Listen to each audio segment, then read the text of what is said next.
welcome to the Northwest Treatment Vidcast. Hello, everybody. How are you doing, Jessica? Doing all right, Léa. We've got an interesting topic that we're barely going to be able to even touch on, given the enormity of the topic. But I'm so excited about it. Which is guilt and shame. My favorite topics. I love it. It's one of those where a lot of times we'll have clients who will come in for an addictions group and we start talking about feelings. And a lot of times they push back. They're like, why do I need to talk about this? Why is guilt or shame important? And it's one of those things where, whether it's mental health, addictions, a DUI, anything along those lines, figuring out the line of the emotions we have coming in, what is our responsibility versus not our responsibility, and that kind of entanglement thing. To really get started, it's helpful to know what is guilt and what is shame and what are the differences. Yeah. So the way I always like to think of it is that, like, Jessica and I want to encourage you to look up the definitions for yourself and kind of figure out what it is that you want out of what it is that you identify with those definitions. However, there's like a couple things. The first one is that guilt is internally driven. So guilt is something that I feel on the inside based upon my action that I did towards somebody else. Right. Or towards something else, right? Like I litter bugged, and so I feel guilty about that.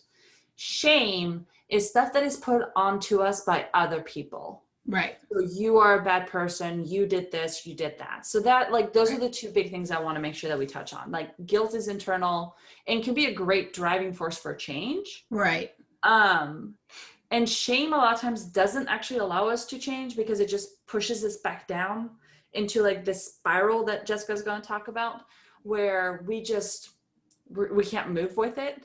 Yeah. But long-term guilt is also, as my husband likes to say, absolutely useless. You do need to have like some movement with it. Otherwise it's not going to help anything. Yeah. In a lot of ways for people first coming in, the way I'll talk about it is similar to Léa, but I'll say, guilt is I feel bad because I did something wrong. Yeah. And shame is I feel bad because I am wrong. Yes. And guilt can be, like you talked about, a useful emotion, a useful situation. It is often how I think of it, where we've crossed our own boundaries. Yeah. We've done something that I didn't think I would do, that I don't want to do, that I want to be a better person, a better partner, a better parent, whatever that is. And so having those guilty feelings is like, oop, let's do a check. Where is my boundary about that? I shouldn't do that moving forward. Yep. And a lot of this has connection with self-compassion. It has to do with, grounding ourselves in where we are. And shame can be this really sticky black hole where it's often, whether it's a particular person that is, telling us, oh, because we got a DUI, we are a bad person, right? Or it could be just society, right? Societal expectations on women, societal expectations on men, and that can be really hard. For instance, the one I talked about a lot in groups is for guys, for men, it's this idea that you're really not given a space to share your feelings, especially for other men, unless you're drunk. Because if you're drunk, you can do that, hey, I love you, man, kind of thing. Whereas if you do it without alcohol or without that kind of drug and alcohol kind of scenario, you often are put some shameful feelings around that, or expectations of that means it must be romantic, not just like a brotherly or friendship love. And that's important to kind of distinguish. Yeah, it definitely is. Yeah. And unfortunately, whatever the behavior it is, whatever the shame category that's being put on us, can get into something that's called often a shame spiral. The idea of a shame spiral has been around since the early 90s. There was a clinical psychologist, Gershon Kaufman, who came up specifically with a definition of shame spiral. But it's this idea of something happens, we have shame about it, we are a bad person. Then because we feel we're a bad person, mentally and emotionally, we relive that event. And we can't let it go. So then we feel the shame, we replay it, we feel the shame, we replay it, and it just keeps going. And it's hard to break out of that unless we can interrupt those thoughts. think I have self-compassion. I'm a good person. I'm a worthy person. One of the ones that I really liked as suggestions for, breaking that pattern is ground your body, whether it's meditation or the breathing. We've talked about those in some previous videos. Having some movement, going for a walk, changing your environment. I've even had somebody who talked about taking their shirt and flipping it inside out and putting it back on. Yeah, absolutely. Because you're changing the environment. Right. Just doing something to snap yourself out of it.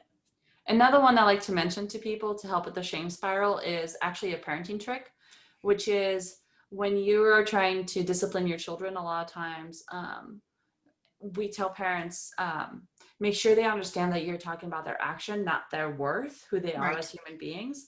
And so a lot of things that I'll say, like even to my kids, but that we definitely use in parenting is, I love you.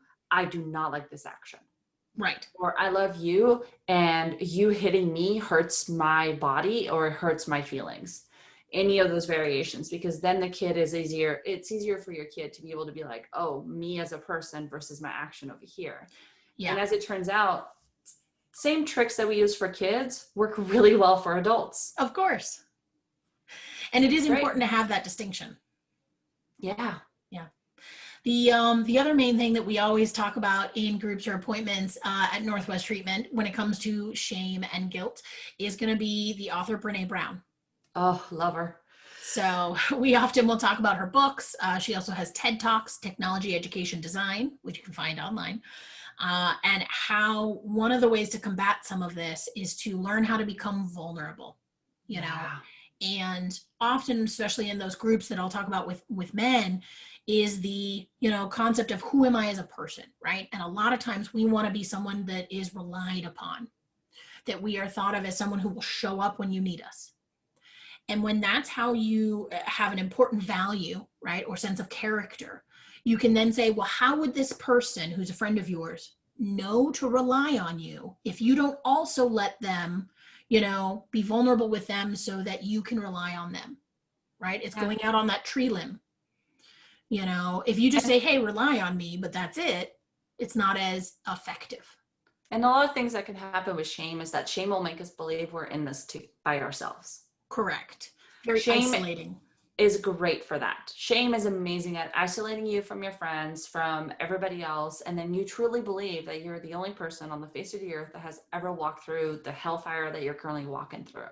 Yeah. And in some ways that is absolutely true, right? Like I am not Jessica. Jessica's not me. Like how I walk through my experiences is very different than how she walks through her experiences. I get that. And at the same time, you're not the first person this has happened to. For me, what was super eye-opening is when I went through postpartum, talking to other moms who had similar thoughts than me, who agreed with me when they looked at their kids and they were like, you know what, you could have come and taken him. And I'd have been like, oh, there was a mix-up at at the hospital. My kid never left my side, but there was obviously a mix-up. So yeah, of course, this isn't my child. I'm sorry. Because my experience with bonding was not the experience that was always talked about. Right. And so it was so validating for me to finally be able to let go of that shame, because I was like, oh, there are other people who experience very similar things, if not the same thing that I'm going through. Yeah. Okay, this is helpful for me. I can see the end of this tunnel right here. Yeah, it's that sense of community, shared experience. We talk about it with community support groups, or finding a good book on the same subject, similar. That's why self-help books are so popular. Make you feel like you're not alone in this world. Right. And it's one of those where when you have good days, you want to be able to reach out, have good communication with friends and family, so that when you have a bad day, you're also going to have that pattern of reaching out, of connecting to rely on. Yeah. And sharing your thoughts and feelings, especially one of the ones kind of going back to parenting, like you mentioned, I've heard of is, as a parent, to share, even if you're fine, to kind of have a slight make-believe bad day to share with your kid, so that then they feel more comfortable if they have a bad day sharing with parent. Because if mom shared I'm having a bad day, it means it's normal, right? You're normalizing that pattern. But yeah. So we'll put some links down in our description for Brene Brown's TED Talks and some other things for you.